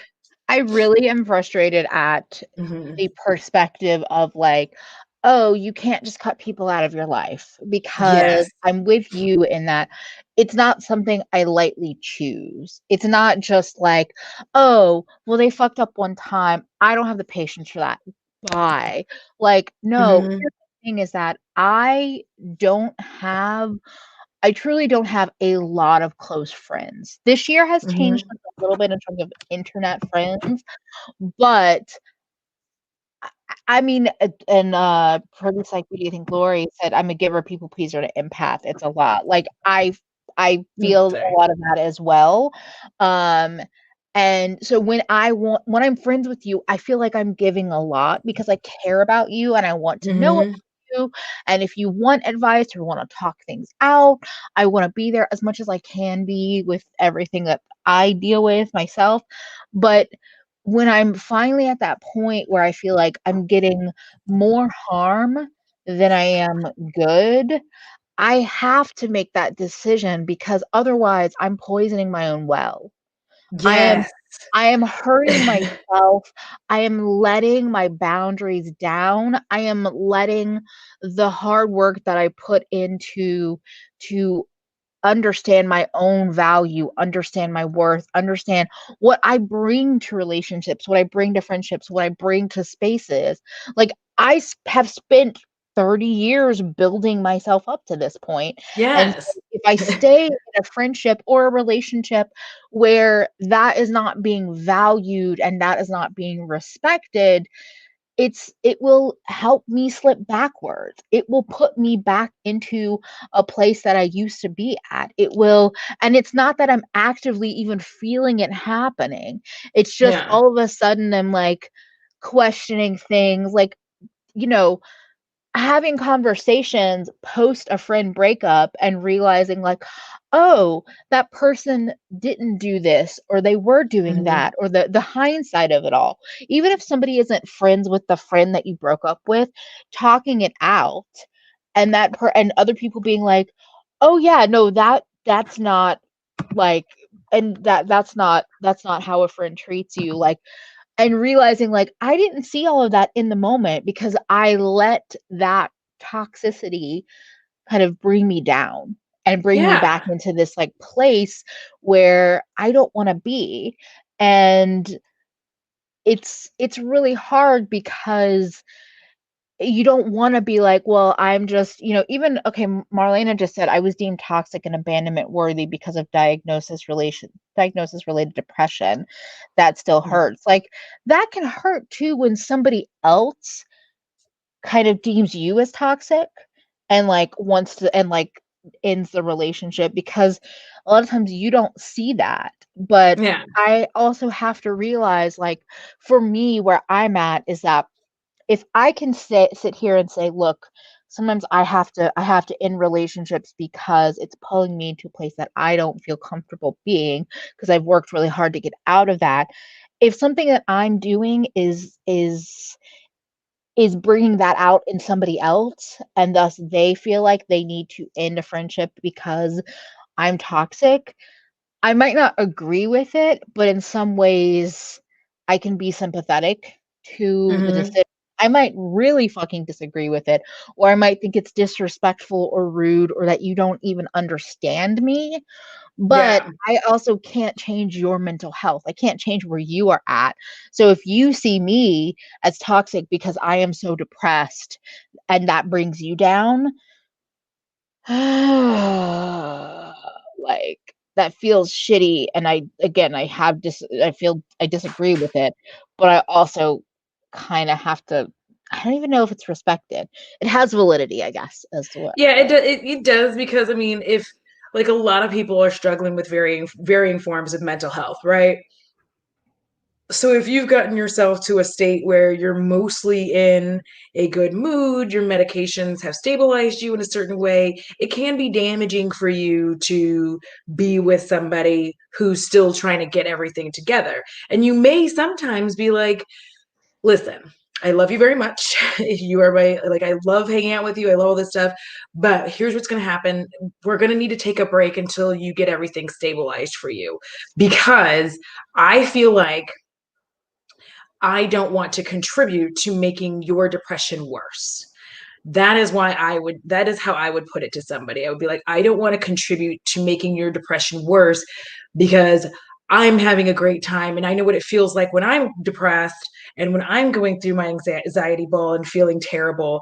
It can make you feel bad that someone's over here with all this good news and they're having such a good time and you're like, Mhm. I'm having none of these things. And then when they ask you how you're doing, you're like, I'm having none of these things. And then Yeah. their balloon gets kind of popped. So Yeah. you're trying to like balance two behaviors together and get to a way where you can actually still be comfortable with one another. So I think rather than like Meg's talking about ghosting, this is one of those things like another reason why I got off of Facebook because the constant stupid post that would go around talking about, you know, if you don't have time to pick up the phone, then you're like you're not my friend or whatever. This idea that friendship means like I'm waiting for you to get in touch with me Yeah. is passive aggressive bullshit and it's rude. Like, don't assume that we're adults now. Like, that's the thing. It's cute when it's not even cute when you're 16, but it's cute then because obviously, what all do you have to do? But as adults, it's like you have jobs, you have kids, you have families, you have all these other obligations. You're paying your rent, you're paying your bill, you're doing all of this stuff. And for someone to actually sit there and have the idea in their head like, well, they haven't called me, it's like, well, the phone works both ways. Yeah. Like, you can call them if you get the sensation that like they don't want to talk to you or whatever. Call them and find out. Just be like, hey, how are you doing? Because like Emily and I Marco Polo every day, right? Yeah. For the most part. But there are times when like I might send 3 or 4 Marco Polos and she doesn't respond. And my own anxiety at first will be like, she must be mad at me. And it took me a while to like get my anxiety into a normal place. And it goes through this with anyone who becomes my friend. I have to go back through the Marco Polos obsessively to make sure I didn't say anything that was mean or hateful by accident. I'm like, okay, I didn't say anything. And then I'm like checking all the socials to make sure I didn't do anything. But I had to get to the point of knowing Emily and knowing myself and knowing our friendship bond to be able to go, oh, she's probably turtling. So I'm just going to keep talking to her. It doesn't matter. Yeah. Like when she gets up, she'll like come and be like, hi, I was turtling. And I'm like, I know, and it's fine. Right. But you have to know somebody's friendship and know the strength of your friendship. And most of us aren't going to become friends with people and immediately tell them, like, hi, so listen, I'm Audra. I have ADHD, which I'm told now is called being neurodivergent. I have a lot of anxiety. I occasionally get depressed. I have endometriosis, which causes me to sometimes sleep for like 17 hours a day. So yeah. So do you want to be friends? Yeah. Like also like I get nervous and stressed out in crowds. So like let's be friends. Also, I wanted to quickly say Marlena and I saw Mindy, or I saw multiple people in the chat talking about the being abandoned and being because of depression. I just want to say, what I said earlier was like that's the reasoning that I have come to in my head, but nobody like, but I also want to send you my love for being abandoned and being left behind Yes. and being told you're toxic because of your depression, because you're not. You're Like not toxic. you're not toxic. You literally have a chemical imbalance that makes your brain misbehave is the best way to say it, the best way I can think to say it. And so like I've kind of excused, or I'm trying to understand people. I try to understand people and understand where they're coming from and blah blah blah. And sometimes that makes me also just like it helps me lessen the hurt I might feel because I'm like, well, they're going through their shit and they feel like this makes me, the way I act makes them feel some kind of way. So they're saving themselves. And it's like, no, but it also just fucking sucks. And it sucks Yeah. when people tell you that like you're not valid or worthy because of your mental health. So Yes. Because I just like had to like say it's that. such a double-edged sword, right? Because and because we all talk about this on the YouTube sphere, right? Yeah. Where somebody does something super shitty and then they're like, well, I was in a dark place, my mental health is struggling. And you're like, I understand that. I don't want to invalidate the fact that you're going through this, but also you still did this thing. So like we have to establish what people's mental health looks like. And as you become more better friends with somebody, you start establishing that and saying, like, listen, so here's what happens when I feel like this. I sometimes go to ground for a little bit. I'm not going to respond to your texts for a while. I don't mean to do that. Sometimes, like just my ADHD in general, I just forgot. I literally Yeah. forgot. I didn't do it to be rude. I didn't do it to be mean. I just forgot. Like I read it and I was like, I'm going to respond after I go get something to eat. Two things didn't happen. One, I didn't respond. Two, I didn't get something to eat. Instead, I took a shower. So, like, these are all the things that go down. So, I think when it comes to mental health, especially all of us who deal with this, we have to learn to be better about presenting that to our friends. Like, you don't have to present it, obviously, immediately, but you have to start getting better at presenting that so that A, you are not being a toxic friend, Yeah. but also so that the other person can gauge and understand one if they want to deal with that as a friendship, because if that's not something they can deal with, oh yay, congrats, Cicely. Oh yeah, Cicely and Ryan, congrats on being Yeah, say hell uh yeah. yes. That is that is a lot of very hard work. Yes, We could talk about addiction and all of that on a different night, but I have yeah, feelings and it's not easy. So congratulations to Ryan, Cicely, and anyone else who might be yes. watching. Um but Yeah, but you yeah, just have to like do that. If you, I know people don't like to do it, but you have to start, especially as we get older. It's actually, I'm finding it so much easier older just be like, yeah, listen, I have ADHD. I'm probably gonna forget you called. I'm gonna do this, this, this, and this.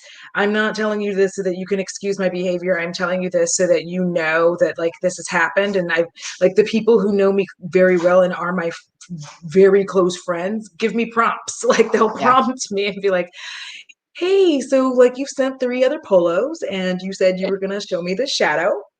And that was 45 minutes ago. So I'm just seeing if you're gonna. And That once you bitch is do me. that, like, Me, I yes. am that bitch.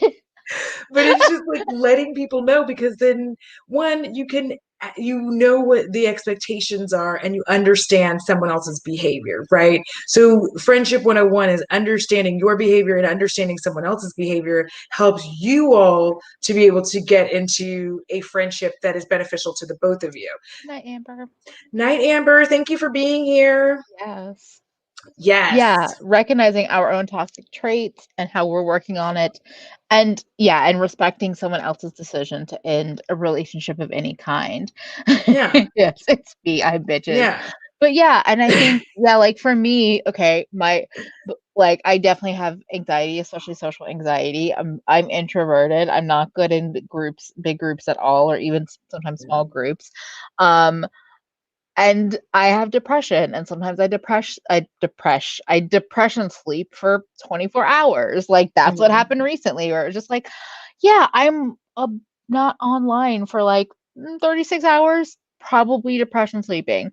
Um, and it is interesting. Like I love being able to be open about mental health struggles with Mhm. people that you feel connected to be able to be open about it, because while it's scary because people can use that to judge you and use it against you, people that love you and care about you, that's how they can understand you better. So it's just so nice to be able to have these conversations and speak openly and be like, look, this is what I deal with. Or hey, if you notice that I'm not responding right away, like give me a little poke. Like I said, like my friend Lena, that was like, hey, poke, like I want to hear from you. And it reminded me like, oh shit, I haven't responded to this person. And like, so yeah, I think it's just so important to be able to openly communicate these things. And obviously that's not easy if you're not close to the person, because you don't always want to give people that information, because people assholes in particular will weaponize that. They will weaponize your mental illness against you. But for people that you feel connected with, or that you feel like you can open up, it is very helpful.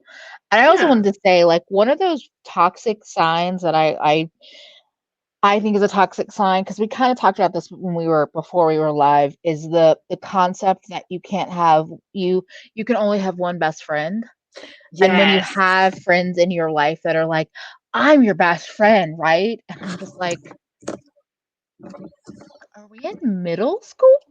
Like, Yes, this is a weird, it is such a weird thing to do, to feel like you have ownership and like you're their only friend, right? And it's like, no, you can have multiple best friends. And it's important to say that, because I'm the kind of person, like Emily and I were talking about this, to me, friendships are always like something that I find very important to hold on to, even more than romantic relationships, because I feel like my friendships are always going to be there. My good ones, they're going to be there. And I'm going to need somebody to lean on all the time. My romantic relationships, especially me being me, they're not going to be there. But I think, like, if your significant other is your best friend, just be sure you have another one. Don't wrap your life around them, because what yeah, often happens is you do need somebody else to talk to about them. Like, I feel like I'm having this problem. They're getting on my damn nerves. I just want to vent to you about it. yeah, And you need to be able to do that, right? But this idea that you're only supposed to have one best friend and until the end of time, like, no, I have more than one best friend. Like, I when you're really close to me, you are my best friend. Like, you are one of my best friends. You're one of my dearest friends. I'm not going to not have you as my dearest friends, because it's just no, like, no. And yes, Keisha, managing people relationships, when my me relationship improved. And I will say that 1,000 times, the more that I care about myself, and the more that I know I believe it was it Sophie that said it? I'm not sure, but also knowing my own toxic traits as well. Yeah. It has made it easier for me to form bonds with people and to keep bonds. And it's also made it easier for me to see I don't need to deal with this from somebody no more. I don't have to put up with it. Like I don't have to deal with it. It was Gabby, I'm sorry. And I'm like, I don't have to put up with this bullshit at all anymore, and I'm not going to. I have learned to put me first. And if that means like I'm not friends with you, it means I'm not friends with you. If I told you we're not friends or the friendship ended and you in any way feel like, you know what, I would like to talk to you about this, I didn't talk to you, come talk to me, but know that I also don't have to forgive you. Yeah. Absolutely. And I do agree that like you could have best friends. It's just a name. It's just you're my closest friends. But I think this is an interesting point from Dara. I don't know if I missed it because I was doing homework, but could you talk about making friendships in adulthood? I'm 4 years sober and I've lost most of my friends over the years. Um, I am not the best at making friends, but I take risks. So, um, like one of my dear, dear, dear friends, I took a risk in being like, oh, if you want to talk on Marco Polo, here's my phone number. You don't have to. And we've been friends ever since. And it's not Emily. Emily's one. Like if it is, like you are. But like this is a different friend, and I took this risk, yeah. and it's paid off very well, and I'm very happy to have done it. And I always remember this too. All your friends don't have to like each other. We're grown-ups. We are Yes. grown-ups. All of your friends don't have to like each other. This is why, to me, in my opinion, I find that as a general rule, toxic people tend to be friends with each other. Um, because Or it, toxic friends like to isolate you. Like yeah, if they don't want you to hang out with these other friends. yeah, because like I am a firm believer in all my friends don't have to get along and be friends because we're grown-ups, and Yeah. sometimes people just have different personalities, right? There are some people whose personalities they're just not going to click. So I don't believe in trying to force a friend group. So that's another thing as an adult, like don't feel like you have to force a friend group to happen. It doesn't. You can have a friend over here and a friend over here and a friend back here and none of them could meet. Like none of Yeah. and if they can meet Exactly. they can all just not like each other, and that's fine. Go Yeah. out with them one time. Go out with them one time. Go out with them one time. Go out with the. Don't you don't feel like you have to have a group of friends. This isn't the show 30 somethings. You know what I mean? Like, this Or isn't. the show Friends. Or Yeah, like it's not and for me, I also feel like sometimes group hangouts are not the best for me to actually feel like I've spent quality time with each person. Um, but I would say my biggest thing has been online spaces as an adult. Like I have my two of my closest friends, they are people that I met, one in college, one in like this in it like small food competition world in Brooklyn years ago. But so many people in my life that I am friends with I found through the internet. Audra, so many of y'all in chat, like, mm-hmm. and people, one of my good friends, I remember I was on Twitter in like 2008. I was on Twitter before I moved to New York City. I was following like the food blog world, the food world, and I met somebody who's one of my good friends because we happened to be following each other. We were following each other on Twitter, and then we both ended up we were at an event, and like I met her, and I was like, "Oh shit, you're Nicole! Hi!" Like, and we've been friends since. But without Twitter, I wouldn't have been her Yeah, friend. Like we might have met, but we didn't have the conversations we had had before. So I know social media is not for everybody, but correct. Twitter, message boards, Discords, live chats, AOL, exactly. I Yeah, had friends from like there was a website literally called writing.com. I had friends from that. I had friends from my college message board. Like truly the internet has helped so much because in my opinion, the internet and these safe spaces are where we can let our weirdness shine. And Mm-hmm. I can find people where I'm like, oh my God, you really love sparkly, glittery eyeshadow? Oh, you really like this one random game? Oh, you like writing blah blah blah kind of stories? Like, oh, you like this, or and then you're not going to be friends with everyone, but Yeah. you have friends that you're like, wow, huh, okay, that's really cool. Like I said, like looking, yeah, that too, online, heartwarming. There's toxicity and happiness in every stream. I don't know. But like I Yeah. do find that for me interacting online and through things like Marco Polo or like video messages like Instagram style or like texting is so much easier for me than a phone call or sometimes in Yes. person. So the online spaces have just been an amazing way for me to bond with people and actually become friends and feel like I could legit, like, I have friends in different parts of the country and even the world that, like, I would travel to go travel to this place and hang out with this person. And that's so fucking Yeah. cool. And like to go back to Keisha's point of like like people sampling, I also like that when I am friends through the internet or through Marco Polo or any of that, I feel more confident in just being able to be exactly who the fuck I am. Like Mhm. I don't feel the stress of like, let me put on all my makeup. Let me make sure this. Let me make sure my house is clean. Let me make sure like I'm just like, hey, what's up? I have my hair is askew. I'm not wearing any freaking makeup. Mhm. I might be on the toilet talking to you. Like it is what it is, right? And it's easier for me because I don't have to feel the stress, the added stress of being somewhere. I get very, very stressed out having to like go to a location to meet somebody and do a Yeah. thing. And this is like, which it's something I have like something planned, but I want to see if people are actually interested. But I'd like to have like on occasion just like a dinner stream, like we just sit and have food and just have dinner and chat with each other and be like, hey, how are you doing? What's going on? So it's something that I'm trying to put together. But like, I feel like this is a space that allows me to, yes, and that part Mhm. too.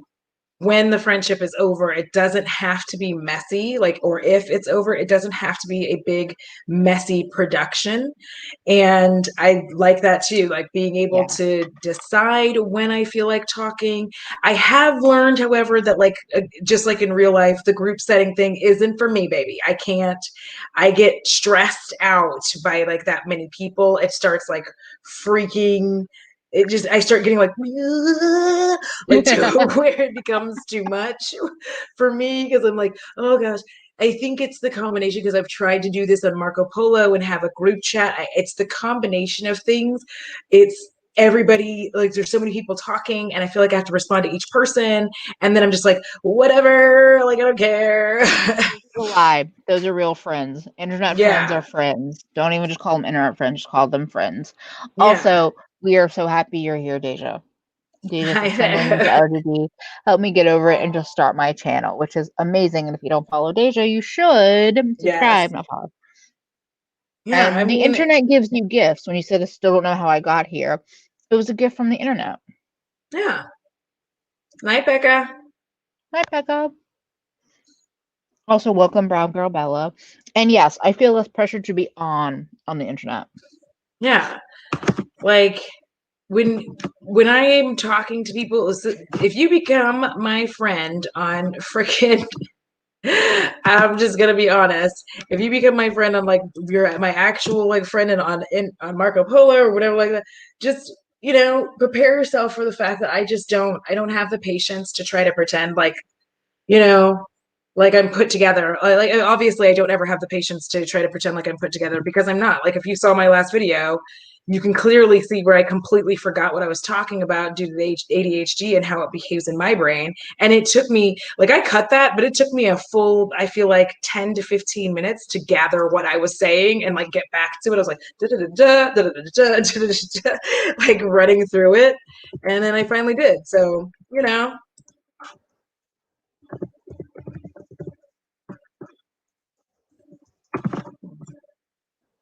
Oh shit.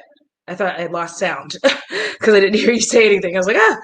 Sorry, I was posting Deja's channel in the chat. A link. Yes. Okay. Oh, okay. I'm actually doing some of that as well. That's why we were both like, I'm putting people's channels in the actual video details so that I can have some of that information in there. Wait, let me. You are seen, Blake. Blake says it's such a helpful combo. I've had friends just abandon me, and hearing you two talk makes me feel seen.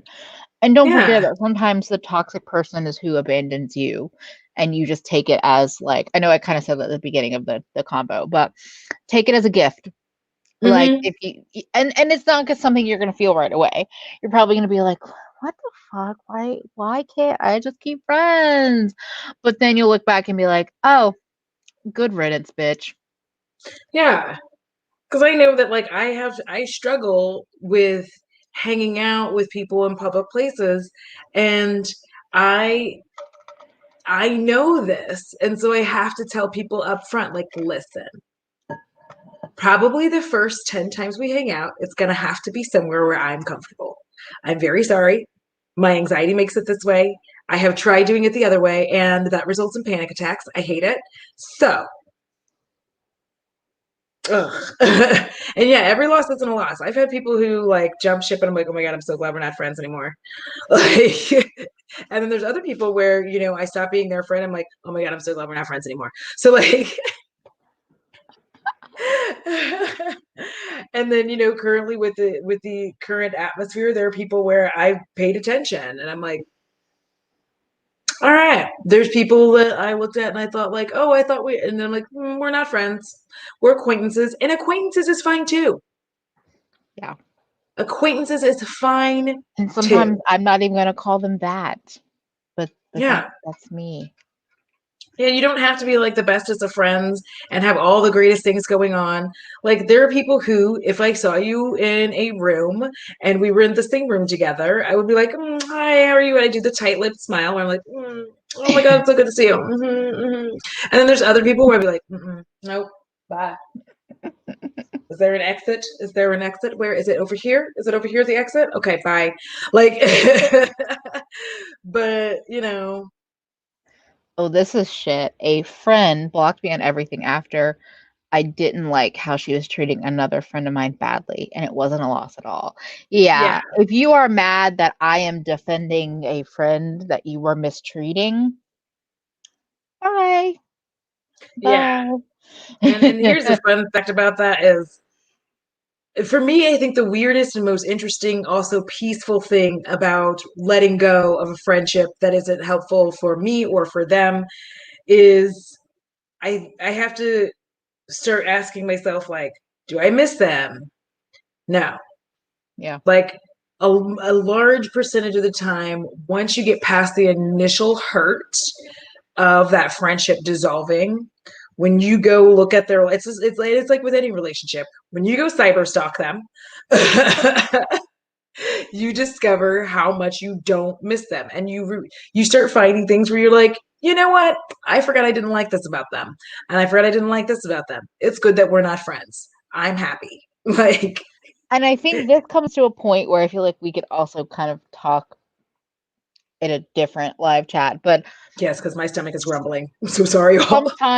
sometimes you have to realize, like, even if you, what was I gonna say? I just lost it.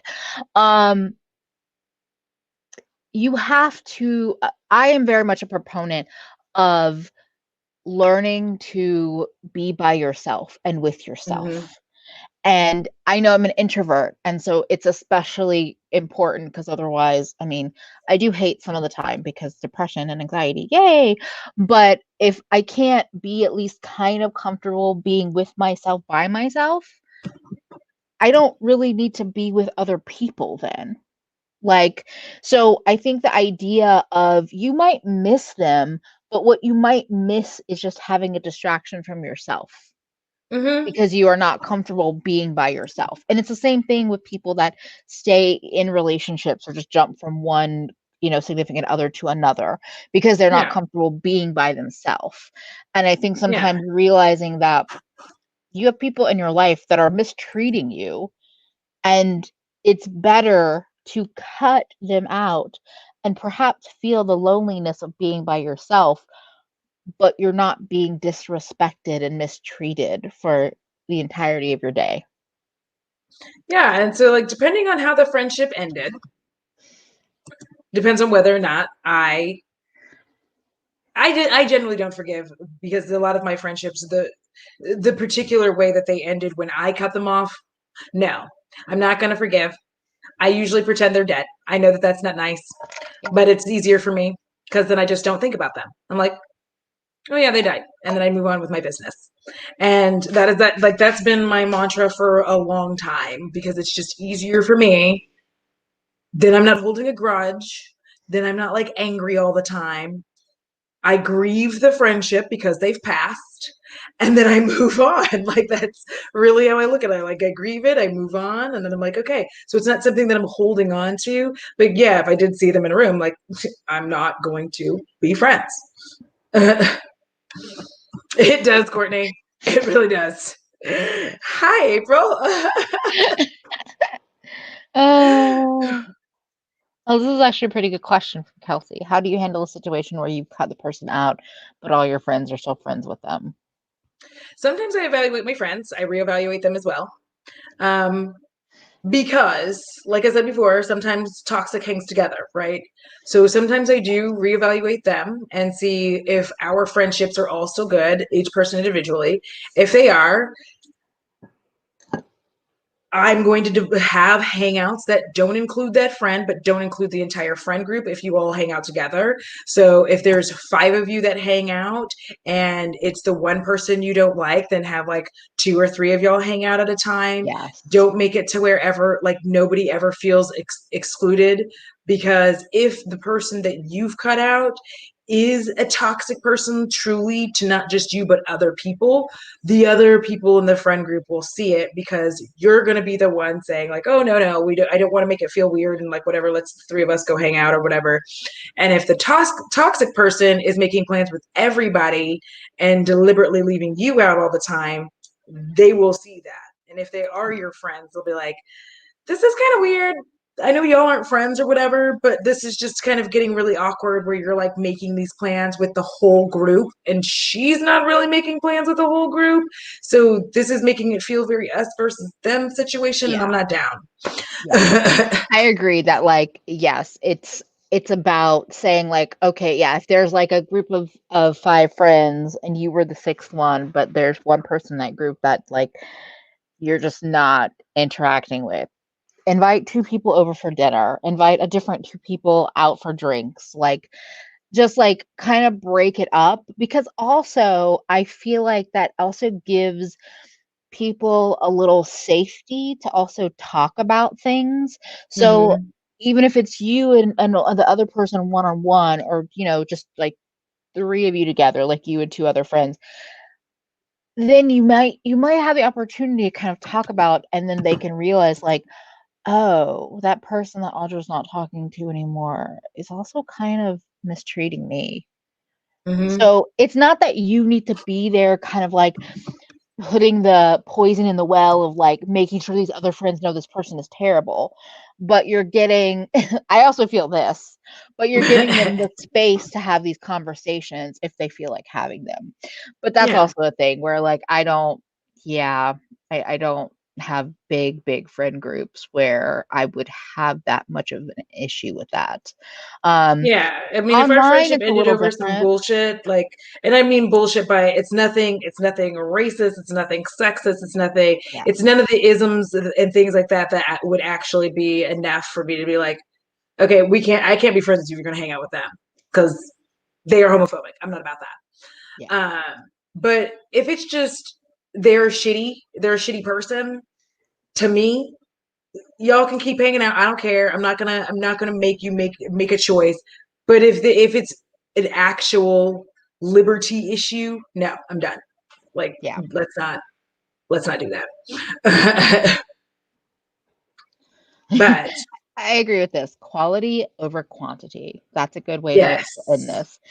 quality over quantity. If you are dreading spending time with a person or regret it afterwards or feel bad afterwards, whether it's a text conversation, a phone call, drinks in person, whatever you're doing, I know socially distancing is different for everybody.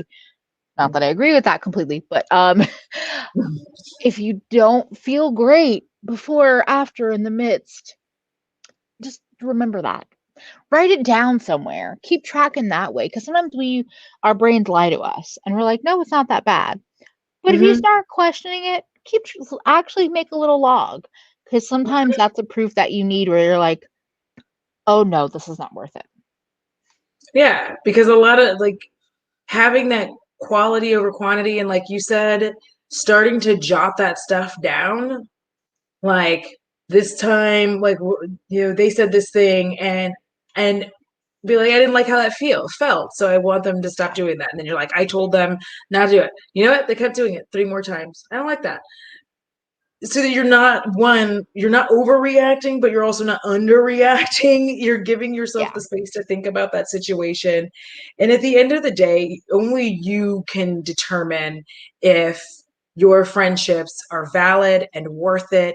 But I would highly, highly encourage you, if you are in any friendship that is causing you pain or hardship or hurting you, just let it go, because you are continuously exposing yourself to not only emotional trauma from the situation, but you are also exposing yourself to like upsetting and mental health issues you may have or develop from this situation, that make you less trustworthy, that make you more fearful of making friends. And it should not be like that. You should learn from situations, but it shouldn't put you in a position to where you just don't want to make friends because you keep allowing the boundaries to be crossed. So, yes. on that note, this lady here has got to put some food in her belly. I do not know if y'all heard like the 4 times that my belly screamed, but I didn't think that I was hungry because I ate earlier, but I forgot earlier was like 6 hours ago. So, Yeah, mistakes were made. that's a real feeling. I feel you. Um, I felt like there was one other thing I wanted to end on as well, but basically, the best thing you can do for yourself is learn to trust your gut. Oh, this is what I was going to remember. You can always take a break. You can always take a break from a person, like distance yourself from them, and see how you feel. And guess what? If you start feeling better, that's a sign. So, on that note, thank you all for all of the amazing conversations, some of which I didn't even see because I didn't have my glasses on. Maintain your boundaries, respect yourself, and take care. We love and appreciate you, friends, and thank you for being here. We will be back Thursday on my channel talking about Yes, something. I don't know what, but we'll we're see you talking about then. thanks. Have Thanks. a We'll good figure it night, out. y'all, and until Good next time. night.